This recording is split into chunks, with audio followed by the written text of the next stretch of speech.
Okay, hi everyone. I'm glad you're all here. My name is Aletha Harven. I'm keeping it casual today. We all are, all of the panelists. And I'm a professor at California State University, Stanislaus. I'm also a diversity, equity, and inclusion strategist, and I will be your moderator for today's discussion. The title of our discussion today, as you know, is Global Perspectives on Virtual Teaching, Learning, and Socioemotional Care. And this presentation, our discussion, is sponsored by Teach with Africa, which is a nonprofit organization that seeks to address racial and social inequities by empowering students and teachers in a reciprocal exchange of teaching and learning in Africa and the United States. The founders who are here today, Margie and Larry Schlenoff, I'm sure you just saw them and they're amazing. And I'm so happy that we're putting on this panel. It's really critical at this time. Okay, so just a little webinar etiquette. I know everyone has probably been in a number of webinars by this point. But I just want to go over some information. Feel free to write in the chat as much as you want and interact with one another as the panelists are speaking. If you want the panelists to address a specific question, please put that question in the Q&A, because after I pose the questions that I have for panelists, I'm going to then look in the Q&A, look at your questions, and then I'll pose those to the panelists. And the panelists can questions too. So be sure that you use the Q&A. Thank you. So what I'd like to do now is to introduce each of our speakers on the panel. We have Jonathan Jansen. Hi, Jonathan. We have... Hi. Thank you. We have Wanda Holland Greene. Hi, Wanda. Morning. Great. We have John Gilmour. Hi, John. Hello, morning and afternoon. Yes. We have Flora Mugambi. Hi, Flora. Jumbo, everyone. Good evening where you are. Yes. And we have James Malope. Hi, James. Good evening, everyone. As they said, wherever you are. Yes. Okay. And thank you so much to all of our attendees. We had a large number of people who registered for this webinar, for this session, and I'm really excited about that. I know all of our panelists are too, so thank you. Okay, so what I thought we could do before I get into my specific questions for the panelists is to have each panelist briefly share with the audience the work that they do as educators, and I'd like you to tell everyone where you're located. So let's go ahead and start with Jonathan. Hi, and greetings, everyone. I'm in Stellenbosch in the Western Cape in South Africa, so just outside of Cape Town. I'm a professor at, actually, I'm a distinguished professor, but the lady who wrote the letter of appointment was Afrikaans speaking, so I think she got it wrong. So my letter says I'm an extinguished professor. So I'm feeling quite burnt out, but I'm here and enjoying, you know, no longer leading a university and just working with schools, teaching pre-service students. I got a bunch of postdocs working on all sorts of research projects. And then, of course, mentoring, got a huge project in which we're mentoring young early career academics to teaching them how to become professors. In our context, a professor is something you grow into as opposed to being appointed from scratch as in the American system. And putting out a whole lot of hopefully interesting books and so on. But yeah, just not to attend meetings unless I want to. That's what I do right now. And just trying to help our people get through this pandemic. Thank you so much. Wanda? Hello, everyone. My name is Wanda Holland Greene. I am the very proud and very blessed head of the Hamlin School, which is in San Francisco. I am a native New Yorker, so don't be confused by the accent. Sometimes people think that I'm still in Brooklyn, New York, where I'm from. But I've been at the Hamlin School for the past 13 years, and it is my great honor and pleasure to lead a school filled with extraordinary girls and young women. I'm in the time when I am not at Hamlin, I am the vice chair of the Columbia University Board of Trustees, and I also work very closely with early career heads of school. So I have a small executive coaching practice where I pay particular attention to women and people of color who are first-time heads of school, and that is a great joy to pay it forward, so to speak, and support leaders in their entry. So that's me. Thank you. Thank you so much. John? Yeah, good evening, everyone. Thank you for this wonderful opportunity. And I must just, on behalf of all panelists, pay tribute to Teach with Africa and to everyone who's shown up. Teach with Africa is a great supporter of education in South Africa.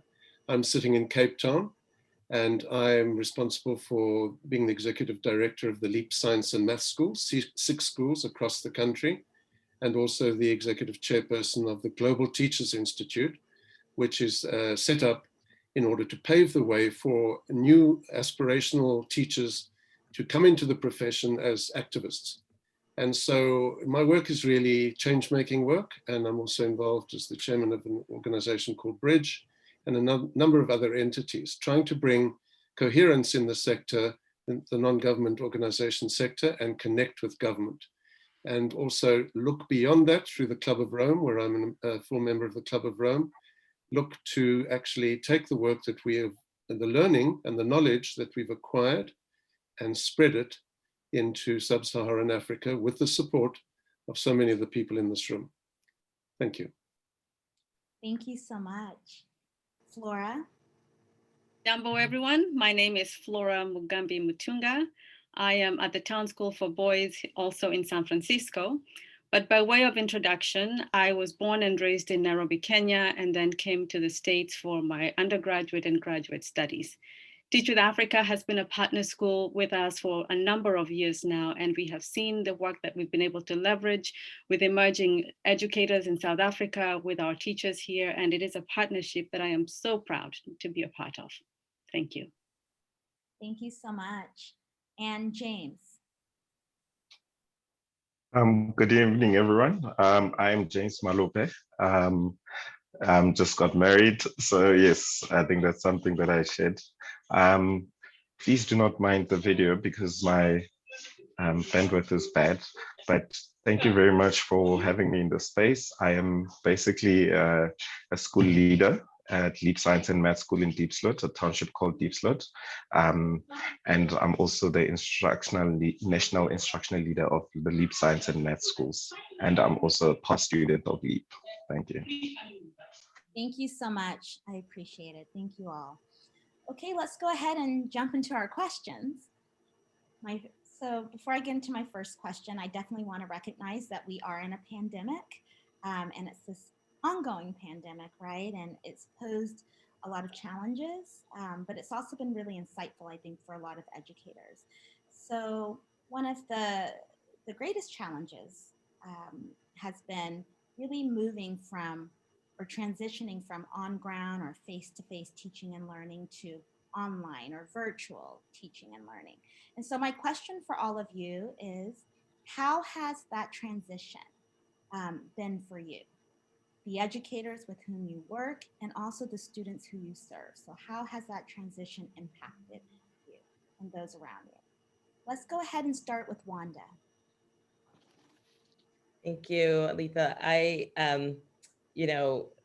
I feel deeply committed to my work as an educator for the past 32 years. And I thought that I was committed, but now I'm really, really committed. I mean, there's nothing like trauma or crisis that clarifies your values, and your commitments. And I have felt just like almost like I'm bathing in the work of equity and justice seeking and educating children. I feel deeply steeped in it. I also feel deeply exhausted by it. So one of my favorite Robert Frost poems is called After Apple Picking, and he says that he's overtired of the work that he desired. So I feel this dual sense of deeper commitment, as well as exhaustion, to be very candid. So the transition for me has been clarifying and exhausting, and I hold both in the same breath. For the educators with whom I work, I would say the same. You know, one of my dear colleagues, Melinda, who's the head of the French American International Schools, you know, she says constantly, schools are for children, schools are for children. And the educators at the Hamlin School, and so many educators that I know, my sister is a public school educator in Brooklyn, New York, and I will tell you that the teachers have been nothing short of courageous. The transition for them has required courage. You know, they returned from the distance learning platform to an in-person platform in the fall. And when they moved into distance learning in March of 2020, they moved with courage and a fearlessness like I've never seen. The school provided for them the ability to set up shop at home, and with courage and conviction, they believed that schools were for children and that they needed to do everything they could to continue learning. So they too were filled with conviction and commitment for the children, but they were also very afraid that what they wanted to accomplish wouldn't be achieved. You know, teachers can be perfectionists as much as we try to resist perfectionism. But I have to say that the transition for teachers was surprising, slightly traumatic because they were very afraid of the virus initially, but incredibly clarifying for them that they needed to do the work that they were called to do. I think the students, frankly, were sad to leave each other. They felt, many of them, isolated in their homes because many of them are only children. But at the end of the day, I was incredibly inspired to see the students' resilience in that transition, that they could pivot and continue to learn. Some obviously who had more challenges than others, but by and large, the grace and the commitment that I saw in both the teachers and the students, and in my own self as well, I have to say, I'm inspired and joyful, which seems like odd in the midst of a pandemic, but I think, you know, it's all about how you frame what's happening to you. And that's where I am. The clarity and the grace and the courage that I've seen have just been extraordinary.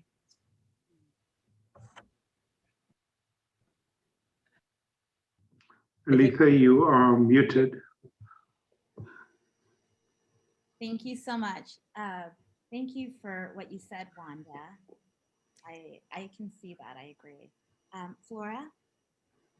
Thank you. I think I'll start with the personal first in terms of how the pandemic impacted us. Like most parents, we found ourselves juggling, educating our kindergartner at home, as well as also managing our jobs. And I do have the benefit of working at a school, so that was to my benefit and it was really helpful. We ended up taking shifts. My husband would do one shift, I would do the other shift. And because our child is an only child, as Wanda said, there was a sense of the isolation. And so we became her playmates, which meant an early bedtime for us, exhausted, because we had to compensate for what we couldn't do in a physical school. And as for the educators with whom I work, like you, Wanda, and everybody else here who's listening, my heart goes out with gratitude. They stepped up to the plate. And the school pivoted fairly quickly to make sure that our teachers were equipped with the resources that they needed, the trainings that they needed. And like most of us, we thought that this was going to be a short-term pandemic. The rest of the story is that we ended up being in distance learning for the entire academic year last year. And as for the children, a wide range of emotions. For many, of course, they missed the ambience, the rhythm of the school, their classmates, and the routines that they had established. I think also what we saw, that there were some students for whom distance learning channeled some of their own joy in discovering their abilities, learning remotely. There were also those that were sad that they couldn't be part of the community as they once knew it. And for all of that, I think as educators, we were tuning in as much as we possibly could. So much, Flora. That's a good analysis too. You and Wanda, I really enjoyed that. James? Hi again. I think for us, in March when it basically started, and we went down into lockdown, the first thing, a lot of teachers were basically sitting trying to figure out how do we still do this, and for us, the LEAP space becomes a very personal space because we talk a lot with the kids and we connect, so that becomes their safe space. And so immediately we had to start figuring out to saying, how do we make sure that our learners do not feel alone? And we went into basically looking at the cheaper modes of trying to say, okay, how do we still support our kids? And we went into WhatsApp, and then created groups and basically started teaching and communicating with our kids immediately. And then we found ourselves that there were some kids basically who didn't have phones, and immediately we had to try and say, okay, how do we make sure that we assist them and make sure that they still keep connected?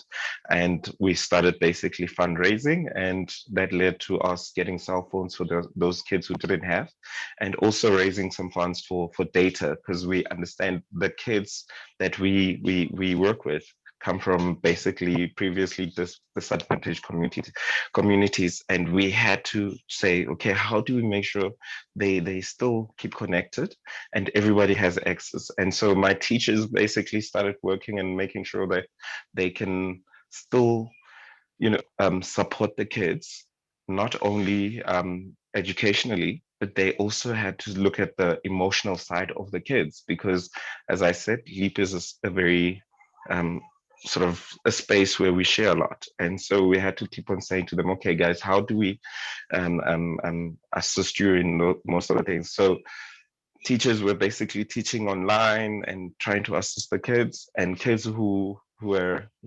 struggled a lot with data were able to access the schools at times and basically try and make sure. So as an organization, we went on lockdown in person, but online we were basically, our teachers were always teaching. So yeah, that's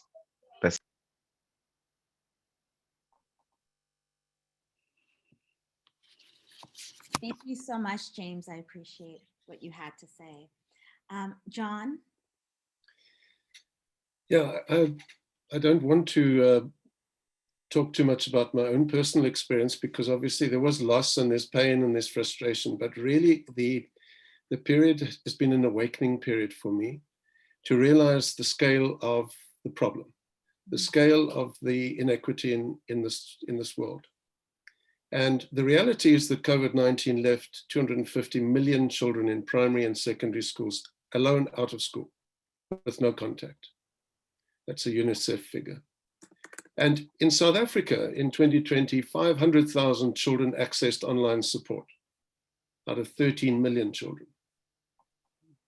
So for me to be happy and content with my little corner is no longer helpful. I can only see the work of LEAP and the work of the Global Teachers Institute and all the platforms that have been supported in this way. The real value is only in how we can share that and translate that into scale change.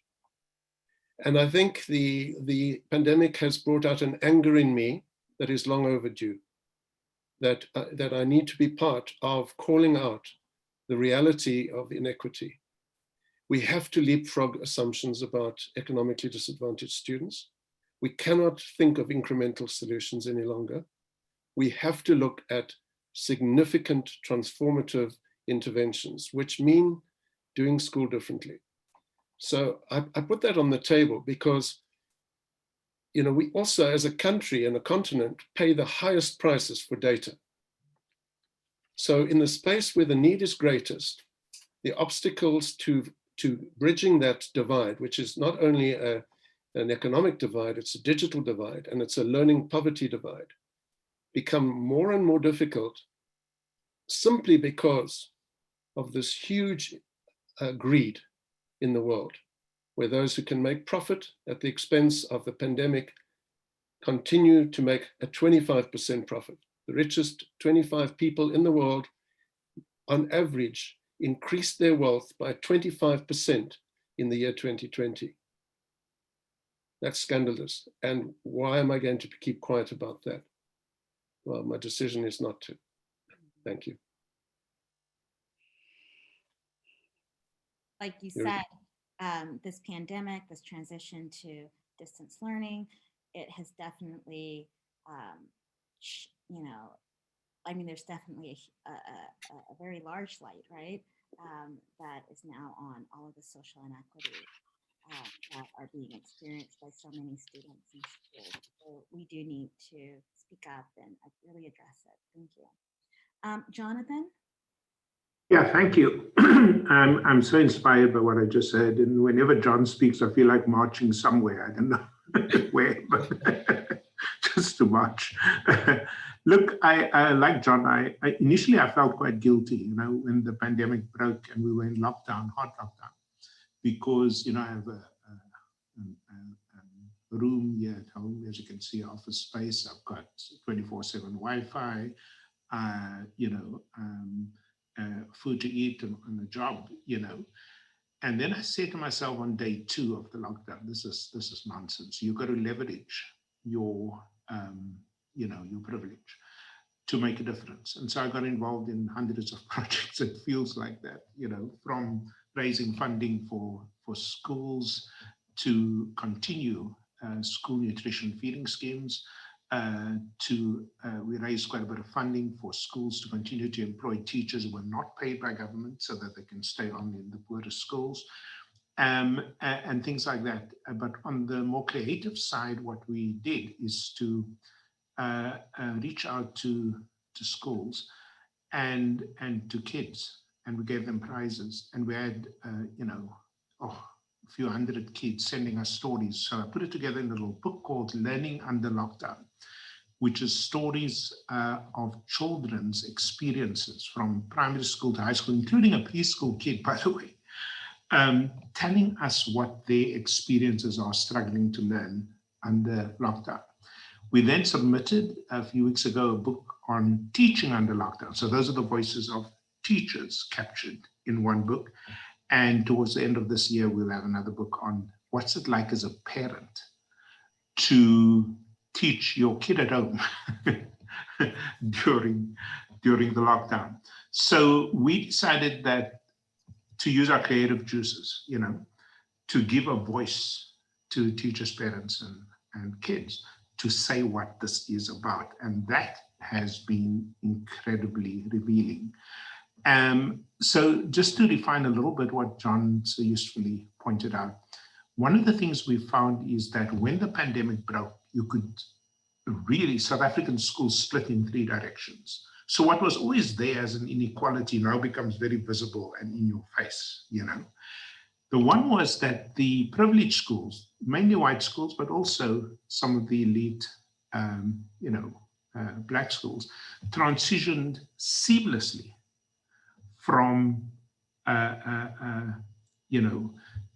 face-to-face teaching to online learning, because they had already been doing some form of hybrid teaching and learning before the pandemic. In other words, kids were already set up at home to be able to do this pre-COVID. Then there's the second group we discovered, which had a sort of 50-50 experience in which you could connect with your school and your teachers, provided data and devices were available, okay? And that would happen at different parts of the day, depending on whether your parents were at home. And the kids that really suffered and are still suffering are those who had absolutely no contact for 3.5 months, okay, with either their teachers or with materials, with textbooks or anything like that. And our government, in their typical duplicitous and deceitful ways, pretend that the academic year was a success, but a success for whom? It's been a success for privileged kids. It's been a partial success for kids in the middle, but for the majority of our children, I'm telling you something, we are going to see, I call it the pandemic effect. We're going to see the effects on teaching and learning in the next several years, because you can't simply catch up with primary or elementary school children. You know, you can't catch up with sending them on camps the way we do with our high school kids. So this inequality is maddening, as John Gilmour correctly said, but we've got to move now from maddening to really, really impacting, making our voices heard. And so I'm hoping that these 3 books on the experiences of people, we're raising money now to send it into every school in the country so that people can understand the long-term effects of this tragedy. Much. I really enjoyed hearing what you all had to say, and I kind of just want to summarize what I heard. I heard that for you, the transition has been, and words that came up were traumatic, challenging, that the transition to distance learning has brought up a lot of feelings of anger surrounding inequities. The word guilt was mentioned, right? Guilt surrounding privileges that many of us have in relation to those who are struggling during this pandemic. I also heard that the transition has been gratifying in some ways. We're seeing how our students, as Wanda mentioned, are resilient, how our academic leaders, our teachers are resilient.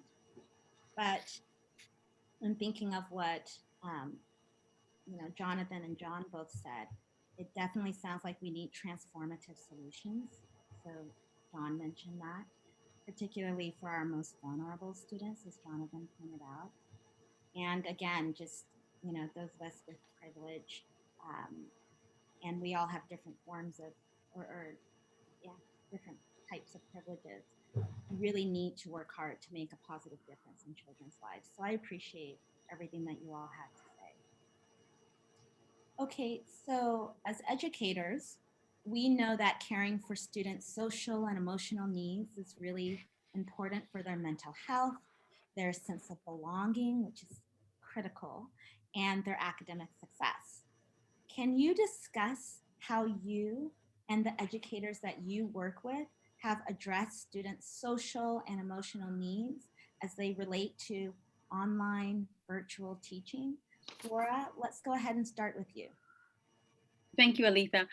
I think even before I address that, another pandemic that we were also encountering last year and ongoing is the Black Lives Matter movement, which was as a result of the ongoing racial injustices. So if you think about what our students might have been seeing in the media, what our families might have been seeing, what our educators might have been seeing, and then also pivoting to online school, there was a juxtaposition of managing all kinds of emotions in that space. So for our teachers at Town School, and I recognize that we are one of the many private schools in San Francisco that have had the blessing of being able to reopen fairly early on in this process. So I recognize that and I honor that, the efforts that went into that. In terms of what we've done around social emotional learning as we continue and have pivoted from online learning to in-person school, over the years, we have woven social emotional learning within the curriculum in our lower school. We are fortunate, really fortunate to have an educator who partners with the classroom teachers to forward these lessons into the classroom on a seamless basis. In the upper school, we use an advisory model, small groups of students meeting with one advisor regularly at the start of the day. The goal for this is to seed spaces for the students to develop those relationships, perhaps to share what might be happening in their lives at home or in school so that they can continue forwarding their own learning. But we must not also forget that our educators need that sense of wellness, need to be able to process their own feelings that are tied to either current events or to the pandemic, because we know that we can't give from an empty cup. So much, Flora. Yes, a lot is going on right now in terms of this pandemic and all the, all the inequities that are coming up and that are being addressed. So I appreciate you discussing what you're doing. James?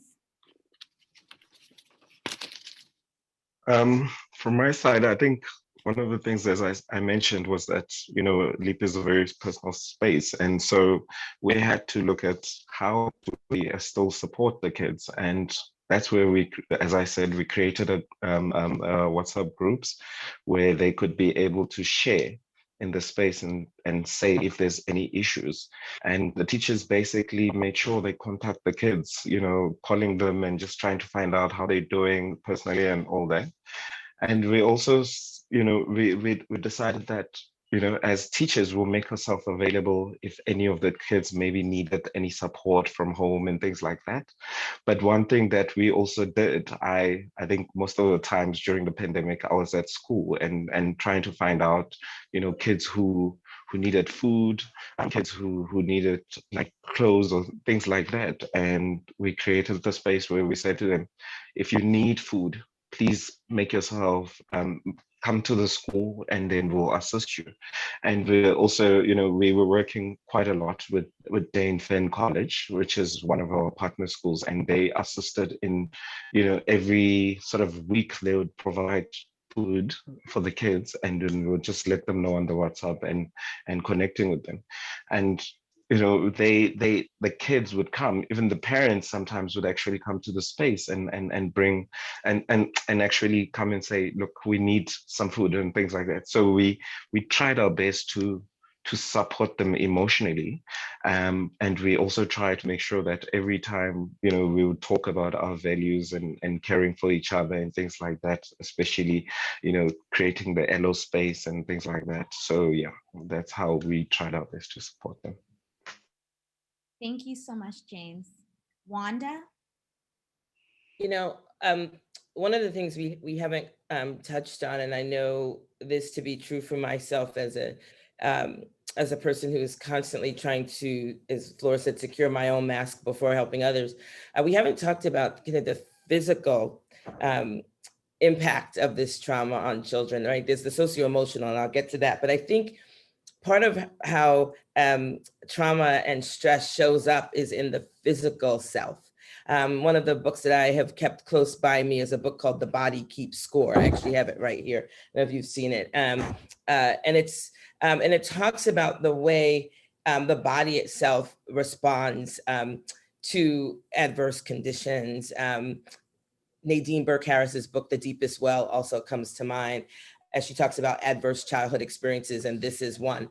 And I think part of the response to children also needs to be one where you remind them to be in their bodies, to move, to put that into the curriculum. This is something that early childhood educators know. You cannot keep children sitting down. That's true for all people, including us as adults.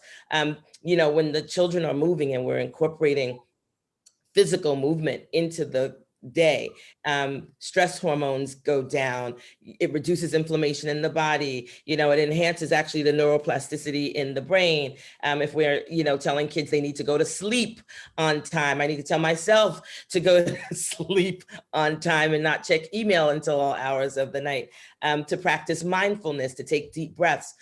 All of those physical pieces help with the social emotional. So I want to just put that out there because the body is not separate from the spirit. And I think that interconnectedness is just so important. We've got to breathe. We've got to move.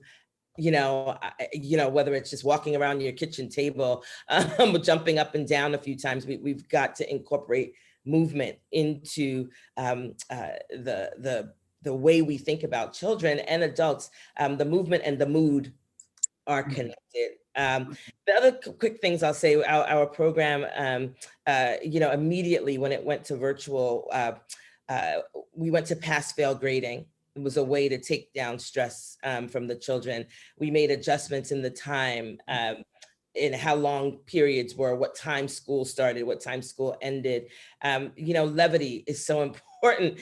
Just being silly, just having, you know, ridiculousness be a part of your day. Again, how do you find joy in the midst of trauma? It's a challenge, obviously, but where do we find the space for gratitude and the space to point out what we have, even as we search for and seek, and I couldn't agree with John more in what we need to provide for all children.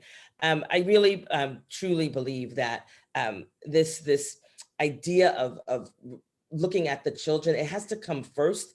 I think we've got to center the conversation on mental health and wellness. This has been something that we kind of put to the edge of schools, or we outsource it, or we export it to the doctors and the other nonprofits. And what I love about this conversation is that we are bringing the conversation about care to the core of what we do. I think that's something that the LEAP schools do beautifully. I've visited John in the schools, you know, and just can watch in action that's where it begins. You know, yes, there's math and science, that's really important. But I know that the work has a context, right? You can't expect kids to swim if you drain the pool of all the water, right? So you've got to make sure that you've taken care of their social emotional needs and their physical needs. So that's some of the work we're trying to do at Hamlin. Thank you so much, Wanda. And I asked my assistant who's on here with me today to put that book, The Body Keeps Score, and the link in the chat. So if anyone wants to check it out, you can do so. It's chat. Thank you so much, Wendy, for your help.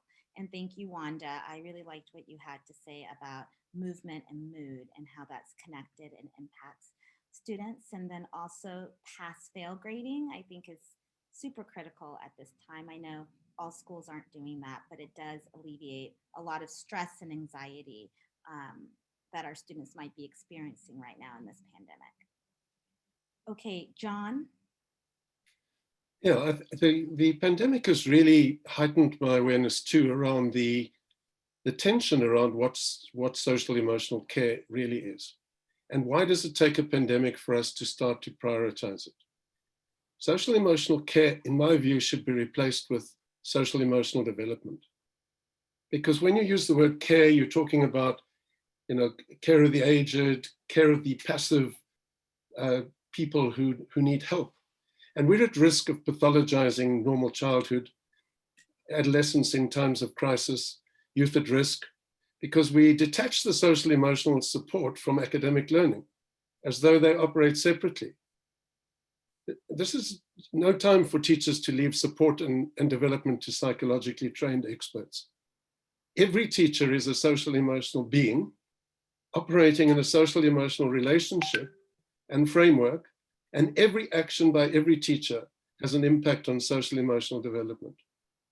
We need to heighten the awareness that we have broken these things into compartments and we've weakened our resolve as a community to care about each other and to take responsibility for each other.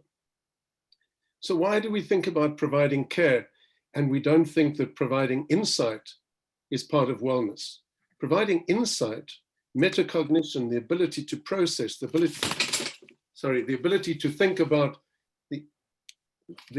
lost it for a moment, the ability to think about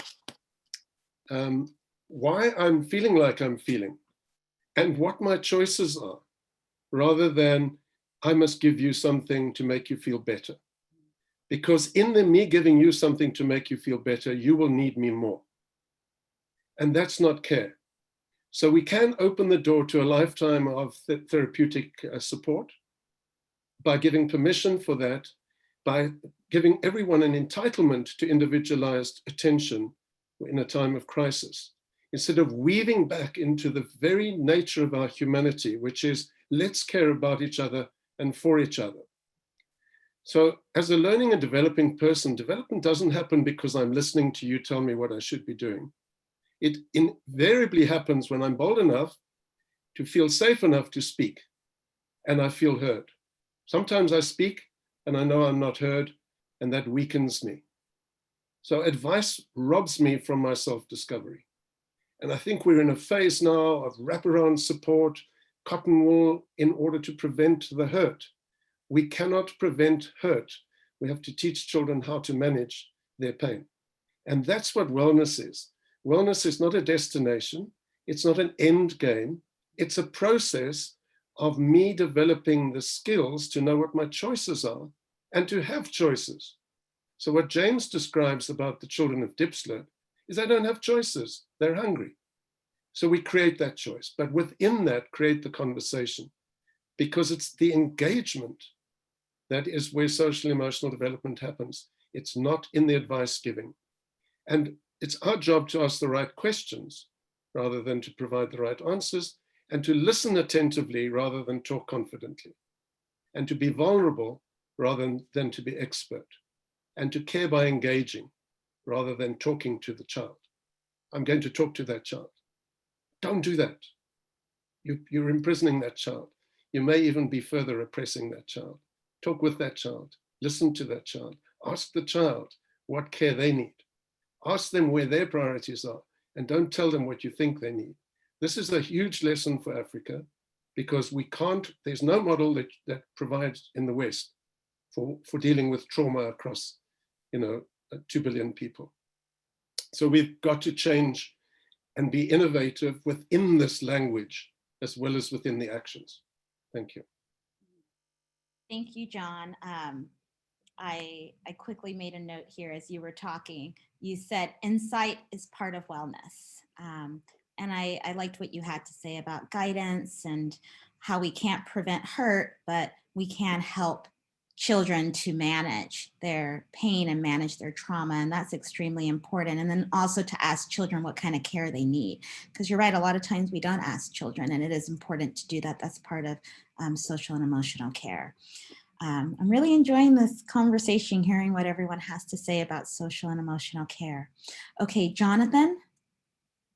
Sure. So, when we think about schools in many countries, we tend to think of them as places where children go to learn. And when we say learn, we predominantly mean learning school subjects and learning to get grades and all of that. What became very, very clear to me in the South African school system is that children actually went to school for 3 other reasons as well. One of that was to eat. So if you're in a poor school, okay, the nutrition scheme was a very important part. And so even during lockdown, schools were reopened in the poorest areas so that kids could, come to school to eat. The second thing is they come, as we've seen in so many of our stories in Learning Under Lockdown, to escape abusive homes, to escape an abusive uncle, to escape an abusive parent who puts them to work, not puts them in front of a non-existent tablet to connect with the school. And the school then becomes a refuge of sorts, to get away from this kind of abuse. And something we don't talk about as South Africans, we need to do that a lot more. But thirdly, they come to school for community. I never thought, having studied schools all my life, I never thought I'd read so many stories about kids saying, I miss my teacher. In South Africa, kids don't miss teachers, and you certainly don't miss your math teacher, But you forget that among the other functions of school is connectedness. It's just being with other human beings. It's teasing each other. It is playing with each other. It is learning from each other, and so on and so forth. So I, wrote a policy brief for the 9 departments of provincial education to basically say to them, listen, wake up here, okay? You're going to have to put in the schools what they have in the fancy schools, things like, a social worker, things, people like an educational psychologist, somebody to help be, and I'm probably going to lose half of you here, but you won't be the first, so don't worry. And drop this thing called exams. All exams do in a pandemic is to lay on the stress. That's all it does, And I suggested just close the schools and let the kids through to the next year, and then let's rebuild from there. But I cannot understand, of all the stresses you've had with the pandemic, a parent who died, a teacher, who was admitted to hospital, your favorite teacher, and now I must prepare for an exam. Give me a break. So there's something wrong in our thinking that we want to be normal in a situation that calls for abnormal. or out of the normal, and so on and so forth. Anyway, you don't have to invite me back, but I just thought I needed to say that. I'm marching with you now, Jonathan. Me too. Thank you for what you said. And I liked what you said, Jonathan, about how we're in an abnormal situation and we're trying to still, in some ways, kind of perform in this normal kind of way. And since we are in an abnormal situation, we should have abnormal solutions, right? And that kind of goes back to these transformative solutions that we should really have as educators in order to provide the best care for our children and to really focus on their development, as John mentioned. Okay. James, do you have anything to add to the conversation? I think at the moment, not now, but I think one thing that I'm appreciating about the fact that, we're putting the child first, instead, where we're making the classroom becomes the learner-centered class, and being able to understand, when they are emotionally not in a good space, and being able to identify that, a child is not happy, and for us to say, I'm going to teach this child maths, and not understanding where they're at that moment. These kids, most of our kids go through a lot of things at home, and there's abuse, there's things like that. And what do we do to make sure that, we support the child, and making sure that we are able to say to them, I'm here, I care. I'm not here only to make sure that you get academic results and things like that. And for us to do that, we need to make sure that the kids know that we care. And I feel that if we are able to understand the emotional side of the child and making sure that they are happy, then we could get the results, the academic side. And so it's important for us to make sure that the child is just put first, and the emotional part of it. Yeah. Thank you so much, James. And I have a specific question for you coming up, but I just wanted to, mention something that was said in the chat by Eugene.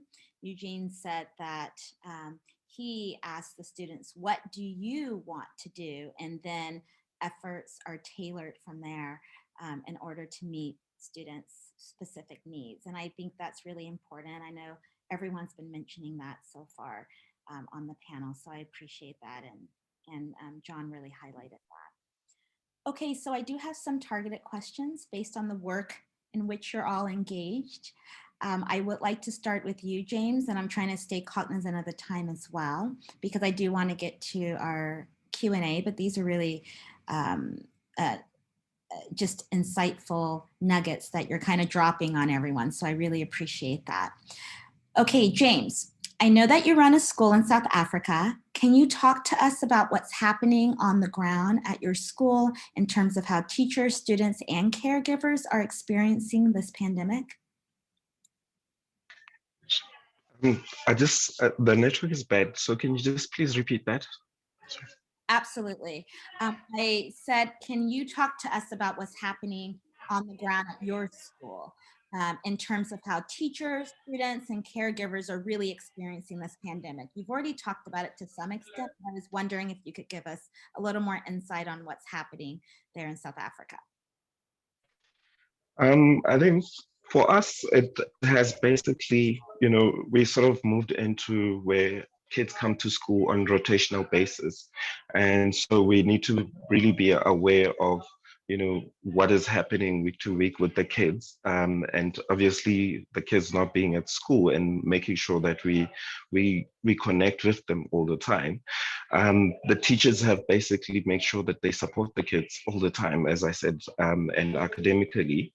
But we've also tried to give actually Saturdays and Sundays. So sometimes teachers would actually go in and give the support to the kids and make sure that, the academic side is actually supported. So my teachers, I think they're very committed at the moment and trying to do their best to support the kids all the time. We've basically had, as an organization, we've had to make the shift of trying to make sure that we support the kids, not only when it comes to the academic side, but also giving them the emotional side. I think most of my teachers are basically trying their best to make sure that the kids are happy, and that is, even at home. And so, yeah, that's, yeah, I think that. Thank you so much, James. I appreciate you addressing that question. Great insight. I have a question now for Wanda and Flora. It's kind of two questions. I want to dialogue with you both about the responsibility of schools during this pandemic. So my first question is, how can school leaders globally work to ensure that teachers feel supported, whether they're teaching on the ground, which is in person, or online at this time?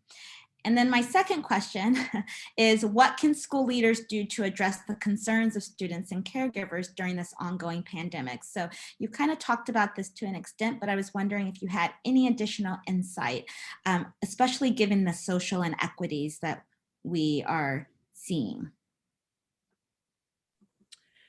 I'll be quick. When it comes to school leaders supporting teachers, and this is, true, frankly, at any time, you know what I mean? It's interesting when we talk about what do teachers need now or what do children need now. I think, and this resonates, John, with what you said. This is what teachers need all the time, and so, you need to communicate. I have written more letters and held more Zoom meetings. Communicate. Every human being, to the extent possible, thrives on predictability and routine, knowing what to expect, not to be surprised. Trauma is really, right, unpleasant, enduring surprises, right, and things that shock the system. So communicate, whether it's about safety, whether it's about current events. I think that helps teachers feel held, and staff and other leaders in the school. Encouraging self-care plans. We support health insurance for a reason. Just encouraging people. One of the things we want to do is make more obvious to our teachers how they access plans. People who didn't see a therapist before would do well to see one now. The school can't be all things to all people. One of the things that I find a little bit with the teachers is sometimes they are bringing everything to school, meaning all of their angst and emotion, which we want them to feel vulnerable. But we also know that they need to deliver a program. So if they're not taking care of their own needs, then the children lose out and they lose out. So make more explicit how they can access care for themselves, and affirm, whether it's through affinity groups, the AAPI community with all the anti-Asian violence, my LGBTQ community, making sure people are affirmed for their identity and for their work. Small things. Last night I sent a note right before sundown, because I know my Jewish, community at Hamlin, in the faculty and staff, they were preparing for their seders. Maybe they were really missing their family because they couldn't all gather in the same way. It's a really important time of year for many religious faiths and traditions. What's Easter going to look like, and Good Friday next week? So just really seeing people in their fullness, I think has been a big part of helping people feel supported. But frankly, this is what we need to do all the time for teachers. I agree. This is what we need to be doing all of the time. And I liked what you had to say about constant communication about safety, current events, encouraging self-care plans. I really like that, Wanda. I think that's a great suggestion. And then, like you said, constantly confirming people's identities and their work, because that's so important in this ongoing pandemic where people are feeling challenged. Flora? Thank you. Plus one to what Wanda has said. And I see here, Doreen, school leaders also need to be supported. They're dealing with too much. I couldn't agree more. School leadership can also be very isolating because you're constantly managing many other aspects of the school as well. Here's what I'll also add. Understand that teaching in a pandemic is hard. We need to continue providing the support and notice their ongoing work while they balance a myriad of their emotions and personal concerns as well. I've talked about prioritizing wellness. John, in previous conversations and with you, Wanda, we talked about the wellness economy and the importance of that as well. So that's something that we should always remember to do, is prioritize wellness. We also need to readjust expectations. Some of you here have talked about going to no grades, no exams, just so that students didn't feel the added stress or faculty feeling the added stress. And then again, I'd also emphasize, continue to provide them with the resources to support their craft as educators. I do want to talk a little bit about what schools can continue to do. And I'll quote first a statistic that was shared by the World Economic Forum 2 months into this pandemic. The World Economic Forum reported that globally, 1.2 billion children were out of the classrooms 2 months into the pandemic. What we now know is that COVID-19 has made salient numerous longstanding inequalities in education access, and the pandemic, as we all know, has shone a spotlight on this issue. I'll take a step further out and suggest that greater investments in pre-K programs can help narrow the gaps between students as they start school. And to ensure that these early gains are maintained, schools can continue to provide comprehensive academic, health, nutrition, and emotional support for parents and also for the communities. What we've seen is that such strategies can serve to mitigate the impact of economic inequalities on children's education achievement and improve future life and work prospects. Again, going back to mental health, recognize that mental health implications of the pandemic and whatever current events are happening, whether it's locally or globally. We know there's a lot happening in Myanmar. We also know there's a lot happening in Belarus under repression. That whatever is happening globally or locally in terms of current events has an impact on our children and the adults with whom they come in contact with. We need to consider some best practices in teaching virtually that have emerged and determine how to use them more effectively as we move forward. But beyond school leaders, across every sector of society, public, private, and not-for-profit, we all have a role to play in ensuring that we do not lose any more momentum in advancing education and shared community, the sense of Ubuntu. And as Nelson Mandela famously said, education is the most powerful weapon which we can use to change the world. So the only, thank you, Flora. I love, I thought you were going to say that Nelson Mandela's commitment to, he talks about that the keener revelation, there's no keener revelation of our society's soul, right? That's how we treat the children. The only thing, there's just some questions in the chat about parents, and I just want to, just before we pivot, Aletha, you know, tired, exhausted, stressed out parents are not in the position to be present, fully present spiritually, physically for their children.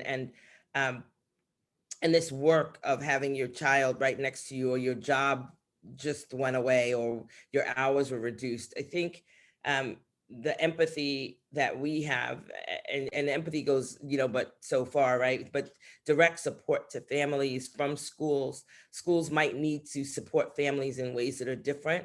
And I would say that schools, particularly if schools have resources, need to look for the place where they can be gap closers. But I will say that one of the most important things we can do at home is, to the extent that we can, you know, remain calm and set up some routines. My 2 children are still home. They are, you know, hopefully going to get back to in-person school with some regularity, but they're not back every day in person. And one of the things that you would think that as an educator, I would have done this right away, but setting up, I was too busy doing it for other people's children, perhaps, but, you know, setting up routines at home, creating a space, again, privileges, right? If maybe there isn't a space, but to the extent that you can even put a corner, and this is the place where we have school, and when we're not there, we move to a different spot. I mean, there needs to be some visible structures to create a sense that you are in your learning mode. Something as simple as getting dressed every day. One of the things we pivoted to was we had our students put their uniforms on even though they were at home. It was amazing the way dressing in your scholar's clothes, and again, uniforms can be very complicated in terms of dollars and cents and who has one and how many do you have and can you wash it and et cetera. But to the extent that we can put some of the routines in place for our children to give them a sense that we know what's coming, I think that's really important. And to finally, to forgive ourselves when we fail, because it will not be easy every day. And I think parents are concerned, rightfully so, about their children and the losses they feel socially and emotionally, as well as cognitively. I think the time is to put wellness at the center, and teachers, excellent teachers, will help them catch up. And I use that phrase very loosely. I will say, meet them where they are. That's what teachers do. Thank you so much. And I love that, meet them where they are, meet children, meet parents as well, where they're at. My mom would always say that. She's a retired school teacher now. So she would always say, meet students where they're at. And I've always remembered that whenever I've worked with students and parents. And I liked what you said too about putting wellness at the center of all of this, because that is super critical right now. The mental health of not only our teachers, but our academic leaders, our parents, is so important to care about right now. So I liked what everyone had to say. Thank you so much, Flora. Thank you so much, Wanda. And Flora, I definitely want to hear more about the wellness economy. I think a lot of people would, but maybe we can talk about that a little bit later. Okay, so Jonathan, let's talk education policy. Do you think all schools should continue to embrace online, virtual, remote teaching and learning beyond the pandemic? And if so, what types of policies should exist to ensure that teachers and students feel a sense of belonging, which research shows is so motivating for them? Yeah, so Aletha, ideally, yes. Ideally, every school should embrace, online learning. But I always start as a policy person. I always start from the ground up and say what is actually happening and what is possible on the ground. And so, from an education policy point of view, there's no question that hybrid teaching and learning is a reality, whether we like it or not. This is the face of the future, right? And if epidemiologists are correct that there will be more pandemics into the future, then I think the future size and shape of the school system is going to look very, very differently. So hybrid learning will happen. The question is for whom, right? And so an education policy question is, certainly let me take the South African situation, is how do you ensure that every school in this country, every one of the 26,000 schools, make sure as a learning lesson from this pandemic, that every child has access to some form of data and devices. If we don't have that, all you're going to see is an exacerbation of the inequalities that are already there, okay? World governments, what does history teach us? So I'm reading a whole lot of books now on the history of pandemics, including one by a fine South African historian called Howard Phillips, and the book's titled is Plague, Pox, and Pandemics. And it's a small little book. And one of the sad things about that book is that when countries reset after pandemics, they go back to normal or abnormal. In other words, they do exactly what they did before, as if, in our case, the coronavirus didn't happen. And that saddens me greatly. So it goes back to John and my marching sort of plans. We've got to agitate. You've got to agitate because government power doesn't sort of relent, on its own. You've got to make the point that if you want to see the future look even more, dismal than coming out of this pandemic, do nothing. Pretend there wasn't a problem. Pretend we're all equal, okay? And so on. But this is going to be, as long as I have my breath, this is going to be something that I will continue to do, is to bring to the attention of power the fact that we cannot, go on as normal once we're all vaccinated and so on. And then I did warn Aletha that I have to leave, unfortunately, for another meeting. But I just want to thank Larry and Marjorie for their incredible devotion to the Teach for Africa initiative. And to think that you brought together over 100 people at one point from all over your country and other parts of the world to talk. I feel so encouraged listening to Wanda and to Flora and to James and to John, that tomorrow morning when I wake up, I'm definitely going to give it another shot, And so my encouragement to all of you is a meme that I saw today, which I really liked. And it's got a big ship in the background called the Evergreen. And this is what the meme says: whatever you did today, and whatever your shortcomings, at least you did not block the Suez Canal. God bless you all. Thank you so much, Jonathan. I'm so glad you were able to. I'm so glad you were able to be here with us today, it's just been really great to hear from you. And like you said, I know you have to leave, so thank you again. Okay, so John, I have a question for you, and then after you respond, we'll go ahead and move into the Q&A. So I would like for you to share more about your work, such as with the Global Teachers Institute, LEAP schools, in addressing the racial and social inequities that are currently being experienced by teachers and students as they relate to learning. So I know you started talking about it a little bit, but maybe you can expand.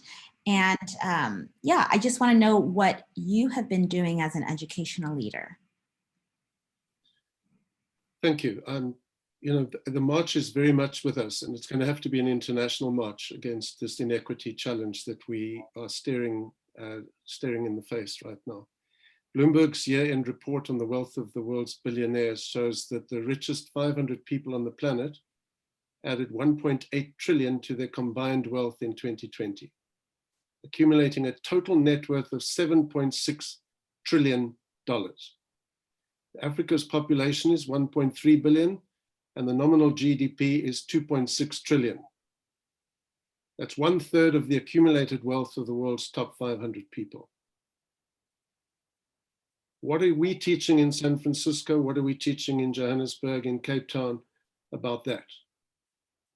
Because unfortunately, the Great Divide is based on a flawed and sexist economic system that values the wealth of the privileged few, mostly men, more than the billions of hours of the most essential work, the unpaid, underpaid care work done primarily by women and children around the world. What I would like to be doing and am doing in the context of the Leap Science and Math School and the GTI is to activate young people and to prepare them for the huge struggle that lies ahead, because it's a bigger struggle than we've ever had before. If you know that by 2050, there will be 2.3 billion people living in Africa, and 1 in 4 people on the planet will be African. Is that large population a problem or a solution?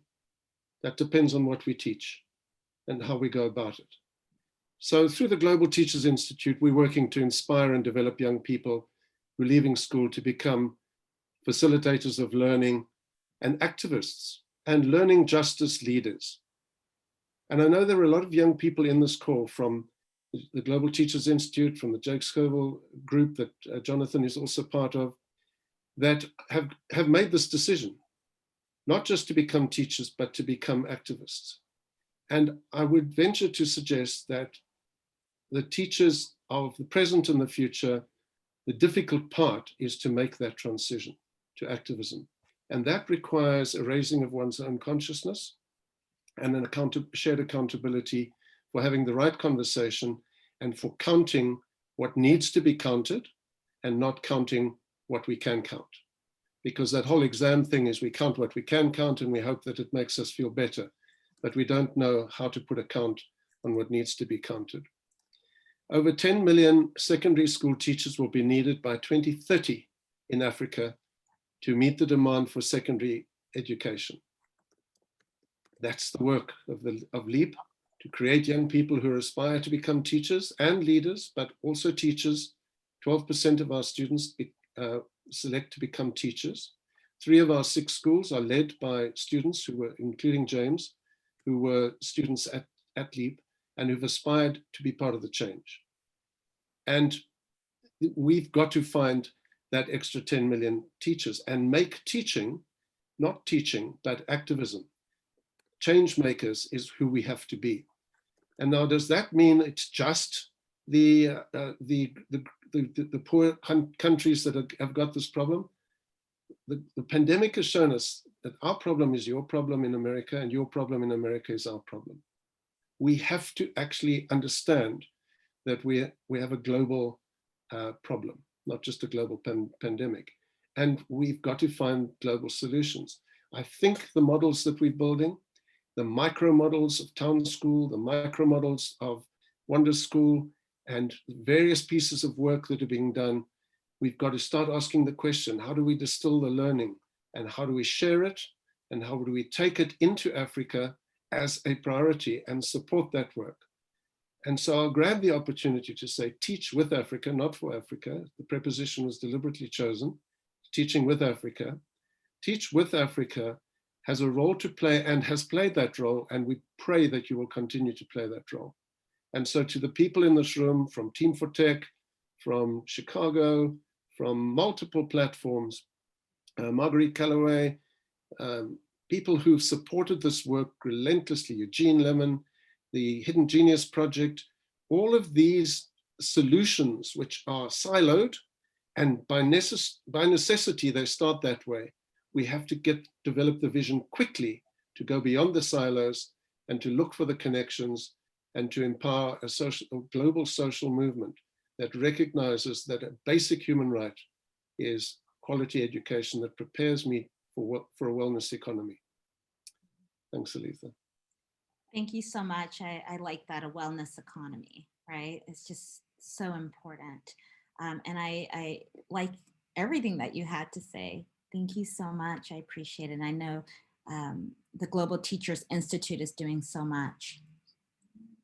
Okay, so those were all of my questions, my specific questions for all of you. And so what I would like to do is open the floor for a Q&A. So remember, everyone, if you have a specific question for our panelists, please post those questions in the Q&A. All the panelists can see them, but what I'm going to do is kind of skim the questions, and I will pose questions to the panelists to read from the Q&A, okay?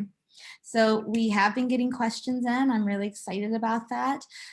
So let's see. Here's a question for Wanda and Flora. Have the public school leaders in San Francisco reached out to you regarding how successful you have been bringing kids back to the classroom? So yeah, let's talk about that. How has that been, reopening your schools? You know, we've had a lot of conversations. They haven't reached out to us. We've reached out to them, and I wish there were more success with the partnership, frankly. I think, you know, part of the challenge, frankly, is what was true the day before the pandemic happened, right? You know, a lot of people jumped on, you know, Black Lives Matter. It's not a new movement, frankly.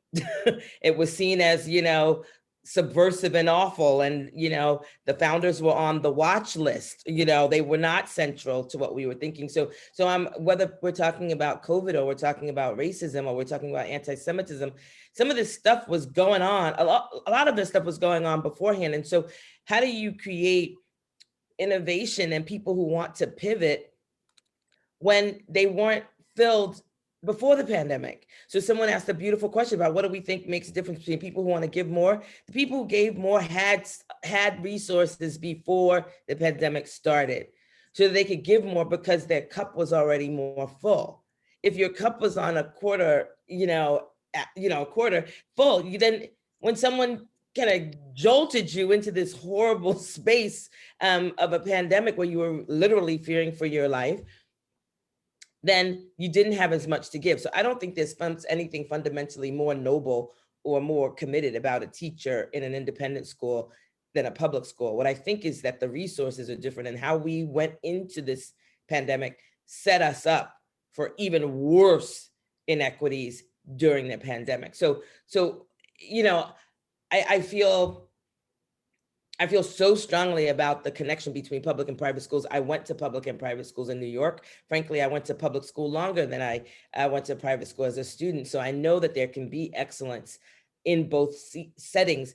It requires resources and leadership. And some of the, frankly, racist mindsets that I've seen, I mean, there have been some horrible moments where school boards and people had hot mics and were taped and people could hear them talking about parents. I was like, that didn't start because of the pandemic. That was what people believed about Black and brown children and poor children before the pandemic. So what we need to confront is the system, right, that doesn't value certain lives, right?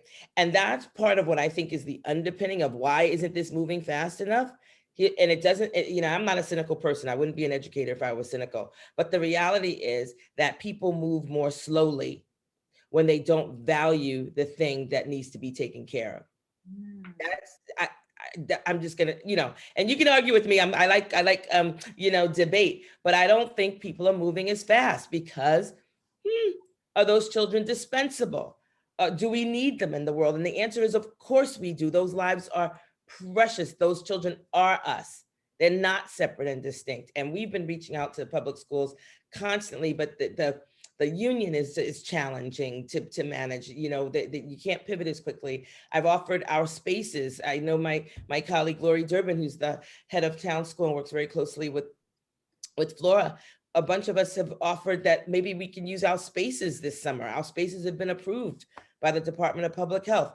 Haven't gotten a lot of traction. So we've been trying. We've put our tech people together to you know, here are the things you can try when you're doing distance learning or when you're doing hybrid, trying to share best practices and teaching the youngest learners.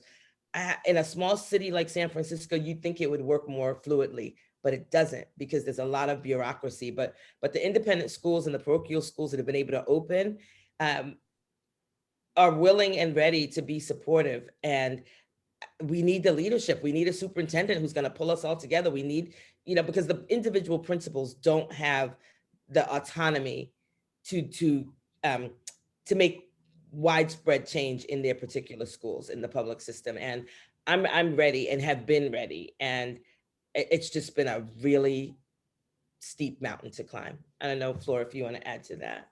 I would add, I agree with that. And I know that our head of school has also shared in past that they've tried to find ways to bring in the public school systems in alignment.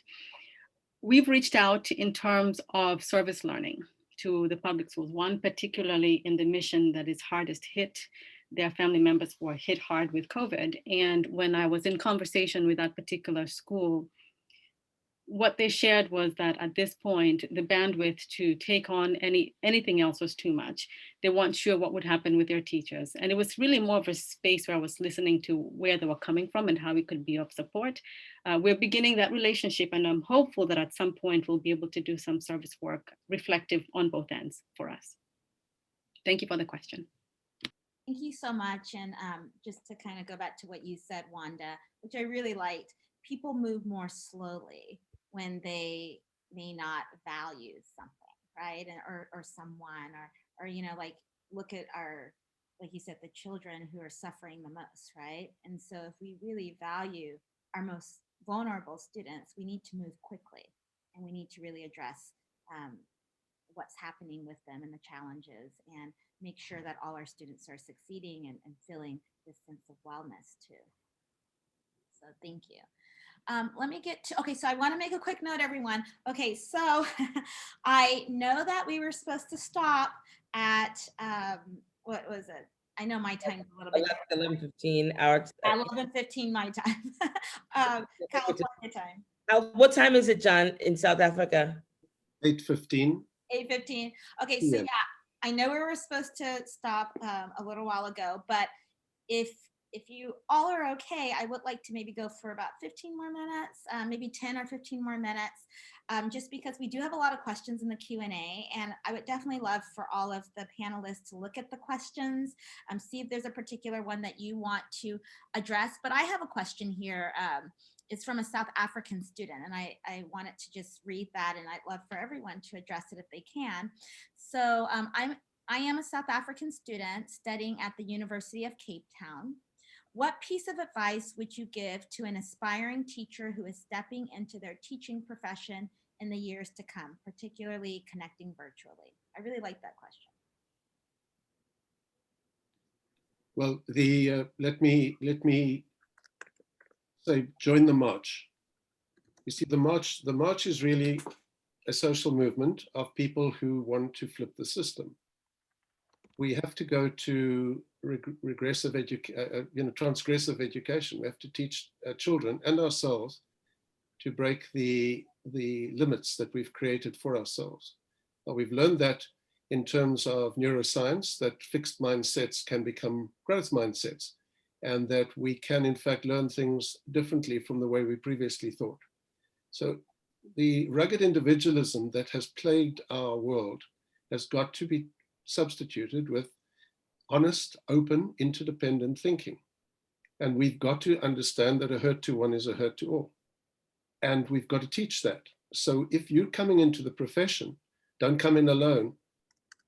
Find your tribe, join as many, get together, share, talk like we're doing today. And don't try and resolve things, just ask the right questions and don't try and tidy anything up. Really, we must ask the right questions and activate change. And I see in the chat room too, there's a Anitra Thorhag, who's also a great supporter of the work of LEAP, has drawn attention to the wellness economy focus, that we have to start to articulate, not leave it to the economists, to articulate the kind of world we'd like to reimagine. We have to get our children to feel free to reimagine that world. And as young teachers, what an opportunity. You've come into the profession at exactly the right time. You were born for this. Welcome. I like that. Coming into the profession at the right time, and they're born for this. So I really like that. Does anyone else want to comment? Wanda?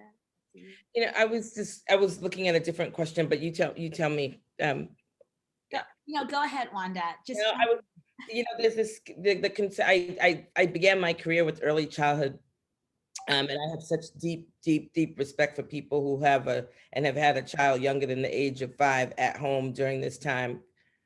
Whew, thank goodness my children are teenagers. I never thought I'd say that, but the young children, and there's a person who talked about seeing children on the playground and not being able to really interact. I do think there are going to be some delays. I've had over the past several weeks, I've asked my teachers of kindergarten and first grade to, as I always talk about, teachers are reflective practitioners. They need to be, they must be at all times. And I've asked them to study their students and do just some, anthropological note-taking and looking at what's happening and how the children interact and what skills they have and what skills are delayed and what they're doing to pivot. And I just had a wonderful conversation with the teachers of our 6 and 7-year-olds a couple of weeks ago with our 5 and 6-year-olds. It is fascinating to talk with teachers about what is being lost. And again, lost forever? No. But what kinds of things are we going to talk to our parents about? We're setting up some meetings this spring with our parents about what we've seen and what they can do over the summer. Simple things that cannot be done because they're not actually proximate physically. Physical proximity is an important thing for partner work and other kinds of things that you usually know how to do, even fine motor skills. All of the, virtual learning, we noticed that handwriting was delayed and other kinds of things. So we'll be sharing with our parents some of the findings and then sharing more broadly. I was asking, I was in a conversation with Rachel, who teaches kindergarten at town, and she said once parent-teacher conference was over, she was going to do some of the same investigation. I think we need to study our children because yes, there is something lost when they cannot play in proximity, when they can't share materials. when they don't know how to take turns. The teachers were just giggling. So giggling because we know why it is, but the children were coming back from a game last week and half of them were sobbing. And the PE teachers, physical education teachers said, they haven't had a lot of practice winning and losing. And so the team that lost was that you would have thought that their world collapsed, but they didn't have that resilience yet. Because, when you're playing games all the time with your friends, you lose every day. You win, you lose, no one cares. But when you're out of practice with certain kinds of social interactions, or you can't have them, these are the skills. You do not want a fourth grader who hasn't learned to take turns. You don't want a third grader who has not learned. So there are many things that children are missing that you won't be able to replicate without putting them back in a social context, which is why they need to come back to school. So what we do now is a lot of conversation, a lot of debriefing, a lot of books, talking about situations, scenario planning, role plays, any of the kinds of things that allow children at least rehearse in their minds, if not in their bodies, what it means to be part of a learning community, because that is lagging, definitely so, but not lost. Absolutely. And so just to kind of follow up on what you just said, Wanda, there is a question here. And before I read the question, John, there is a question for you in the chat. If you could check that out, I would like you to address it after I pose this next question. So Wanda, so have the teachers also been provided training on social and emotional learning and strategies? Maybe this is something Flora can speak to too, because yes, we know it's important. You all have been talking about it, but what kind of training is being provided or should be provided? Yeah. So remember, it was provided before. SEL was already a part of our curriculum. So this is, again, what was your school like before the pandemic? It would be hard to scramble at this point and say, oh, this is important now. What we've done is turn the volume up on wellness and turn the volume up on social emotional learning, and have to, give more grace, even more grace than before. But it's not new.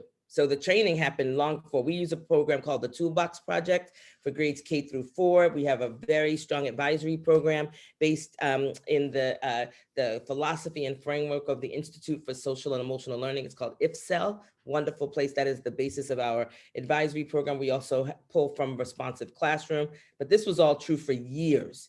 So teachers already had a strong basis because this is foundational to your core competencies as a teacher. So it's not new training. Oh, there's a pandemic, let's double down on SEL or train it for the first time. We had to just remind ourselves that it needed to be accentuated and central as opposed to new. So it wasn't the training, what didn't happen because of the pandemic is my answer to that. I like that, turning the volume up. You're right, we've definitely had to do that. Definitely. Aletha, there's this really interesting that this woman, last name is Flanagan, wrote this scathing Atlantic article about independent schools and private schools needed to close. And if we had a more just society, the private schools would be closed. I just want to, say that public schools in America are filled with wealthy people, and independent schools have tons of range in terms of socioeconomic wealth. So I think this monolithic thing that all independent schools are rich and all public schools are poor is actually an oversimplification. And the fact is that even if you closed every independent school, it wouldn't suddenly open up all the San Francisco Unified School District schools. So I want us to be very nuanced in how we think about private schools, parochial schools, charter schools, home schools. There's so many ways to be educated, some more well-resourced than others, and we need to deal with systems as opposed to throwing spears at people and institutions. I obviously am deeply committed to the school that I am paid to run, but I'm also deeply committed to schools that I am not paid to support. And I think it's a mistake to say that at the end of the day, if we just didn't have these other schools in the world, all the resources would be to be distributed. I don't believe that for a minute. I believe truly that we need leadership and we need resources to go directly to the schools, and we need leaders that care. And I'm not sure we have that. Thank you so much, Wanda. In California. That's Wanda's soapbox for the day. But But I appreciate what you said, and you can see in the chat there are people who are agreeing with what you said as well. Thank you so much for making that distinction and saying that. And so that's a great kind of follow up to what you said. And John, do you want to add? Well, I think the question, we must look at questions very carefully. As soon as we put a simple dichotomy into a question, we open up distraction. The real issue is that the quality of teaching and learning worldwide has to change and has to become more child-centered and more focused. If schools need to be held account, not so much for their status in terms of their legal status, but rather in terms of how they are preparing children for problem solving, for critical thinking, and for empathy beyond the word empathy, I would say for Ubuntu, the ability to see people, see yourself in other people, and to care about other people in the same way that you would care about yourself and be cared for. So I think the question is one I've fallen into the trap of answering that question so many times, and I've got angry on both sides, depending on where I'm standing. The thing that I've decided in my own life as an educator is to be able to be clear as to what I'm standing for, as much as I'm clear as to what I'm standing against, because it's easy then to diagnose the problem and start to hinge all kinds of, let's say, systemic or structural changes as though that will change anything. And as Wanda said, can do away with all the private schools, independent schools in the world. It doesn't actually do anything for those. There are only 23% of Africans who finish secondary school. 23% of Africans finish secondary school.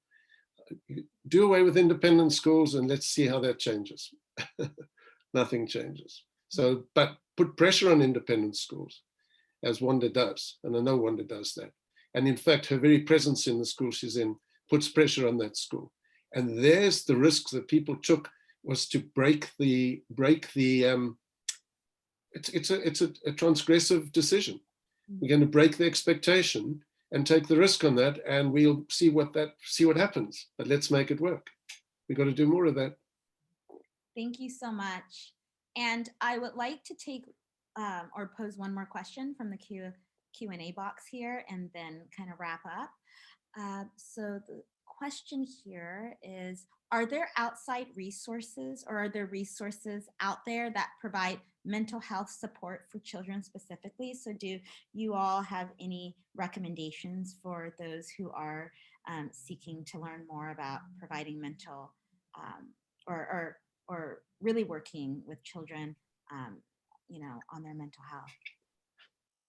I would offer a resource, and there are many resources, and there's not one perfect model for it, but you can take pieces from it. I would offer CASEL, the Collaborative for Social and Emotional Learning. I think they're out of Chicago. They have lots of resources on their website. I know one that we've used here as a resource for families and also educators is a Child Mind Institute. Another great resource to be able to pull some information for yourselves, for students, and for the community. Yeah, I'm working on a project right now. Even though there are many places to go, I want every school to have a baseline for how they manage mental health. I have a task force that's been meeting. It's filled with children. As John said, you got to talk with them, not about them. I have a youth advisory council that is telling us about culture, curriculum, and community, and how it needs to shift and pivot at my school. You just got to look at yourself in a full-length mirror and make change where you need to. That mental health and wellness task force is filled with parents who are psychiatrists and psychologists, a pediatrician, administrators, trustees who care deeply. And I think we need to use the resources. I love Edgewood Center. I love Seneca. There's so many places that do the work. Nadine Burke-Harris, anything. If you haven't read The Deepest Well, it is incredible. There's also, I do a lot of reading. There's a book called My Grandmother's Hands that's about racialized trauma. Really powerful. The author's last name is Menakem, M-E-N-A-K-E-M. So, Flora brought up the trauma takes all kinds of forms. We can read and we can study and we can look at these organizations. I'm going to be meeting with some of those program directors at those organizations over the next 2 weeks to bring their pedagogical methods to the center of schools that are supposed to be the healthy schools. Every school, whatever zip code, has traumatized children in it. And not just because of the pandemic, but because every child, I would imagine, has adverse childhood experiences. And I think sometimes people think that certain kinds of schools and certain zip codes, my school included, are immune. And no school is immune from the kinds of things that we need to intervene. There are children, yes, even at Hamlin, who went home to a place that was less than happy. That's not just Africa, right? That's San Francisco as well. And I think we need to get honest about that and bring conversations to the center. So if we continue to outsource wellness to other people, we're not going to have the wellness economy that we seek. It means everybody has to talk about mental health and wellness. We all do, all the time, because it's a part of development. It's not a response to trauma. It is the core of what we do. Thank you so much. And I just want to kind of wrap up. I know there's some more questions in the Q&A. So if our panelists want to write back to, you know, the people who pose those individual questions, please feel free to go ahead and type and write your responses. But for me, I just have one final question for you all before we close out. In thinking about lessons learned, right, during this pandemic, and I know it's ongoing, but in thinking about lessons learned, do you have any final thoughts regarding what educators around the world should do to support one another and our students moving forward? You've already given us so much great advice, but I just wanted to know if there were any final thoughts.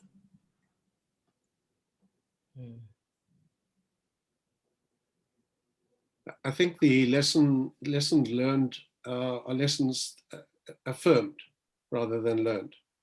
In that I've been hesitant to talk about love in the curriculum. I've wondered, you know, what does that do to people, and felt defensive about that. But actually, if ever love was needed, it's now. And we need to spend more time dissecting what does love look like, and what are the actions of love look like in a classroom, and what are the actions of a teacher who's taking care of her own children, but also peers and colleagues. So I think the lesson learned is that we must not shy away from our humanity, and we must stop hiding in bureaucracy or in academic safety. And we must have the difficult conversations with each other and the loving conversations with each other. And remember that justice without love is cruelty, and love without justice is sentiment. So it's not that soft. I'm not talking about a softening of work, but let's stop looking for expertise. Go back to bell hooks and read Teaching to Transgress. I've been back to that book during the pandemic, and I just can't believe why that book's not front and center of everything. And go back to Paulo Freire. We talked about healing. Schools are places of healing, you know, ourselves. I am in the school to heal as an older person. So it's all been affirmed for me, and I think we've just got to be fearless. I would add, Aletha, that we remember to move through the spaces of this world with a sense of Ubuntu. I am because of you. You know, I would say just get honest with yourself and with what the world has offered us. I mean, this is a beautiful world. You know, there's so much beauty in it, and we don't have to somehow put our love for our countries aside. But we have to get honest with what our countries, what our cities have done, what they haven't done. A lot of people think that as soon as you start talking about America and what it needs to do to get better, that you hate it, that you must not be a real, citizen and a passionate patriot. And the fact of the matter is that what you love, you take care of, as John said. What you care about, you're honest about. And, some people don't like to weigh themselves because they don't like that data. That's fine. Some people don't like, some people don't like data. They don't want to be honest, but whatever data, however it comes, qualitative or quantitative, we've just got to be really honest about what we're seeing. And I think there are people who want to live in a fiction land, and we are not going to get anywhere without real reckoning about what racism and sexism have done. And when we are honest about it, again, without, blaming, punching people in the proverbial nose, I think at the end of the day, you put love and honesty together and some action. I mean, come on now, then change will arrive, or we'll pull it in. But I just don't know that people are very honest about what's happening. It's easier to look away from what we have seen. And I like honesty. I like looking at the ugly devil right in the face and just saying, wow, I can't live with that. And I think if we were all looking honestly at what we're seeing, everyone would get in a hurry to do something for kids, whether you're an educator or not. Thank you so much. I really appreciate this discussion. It was super insightful. People have been writing that in the chat this entire time. I always learn so much from having conversations with each of you.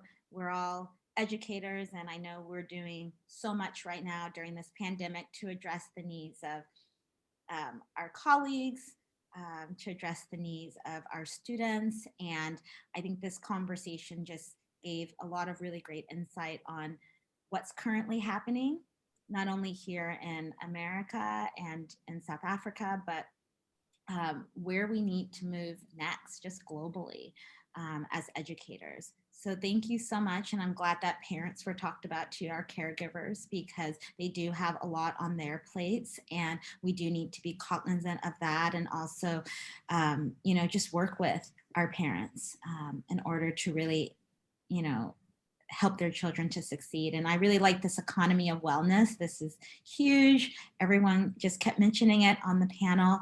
And so if we can put wellness, like Wanda said, in the middle of all that we do, and John has said that, I see Flora here, Jonathan, James, everyone has been mentioning that. If we can put wellness at the center, at the core, as we focus on our children's social and emotional development, I think that's going to make a huge difference right now. Thank you all again. Thank you, Teach with Africa. I am so happy that we had this discussion, and I look forward to having more discussions with all of you. Thank you. And thank you to all of the people who attended today. So I really appreciate it. And I have been recording this discussion, so the recording will be available for you to watch at a later time and to share. And I will have that information for you on where you can find the recording later. It's going to be posted on the Teach with Africa website. So thank you again. Thank you, Aletha, for moderating. Goodbye. Thank you. Bye, Thank everyone. Thank you. And all of our information is in the chat too, if you want to email anyone who's been talking. Thank you. Did you want us to stay on the line, or did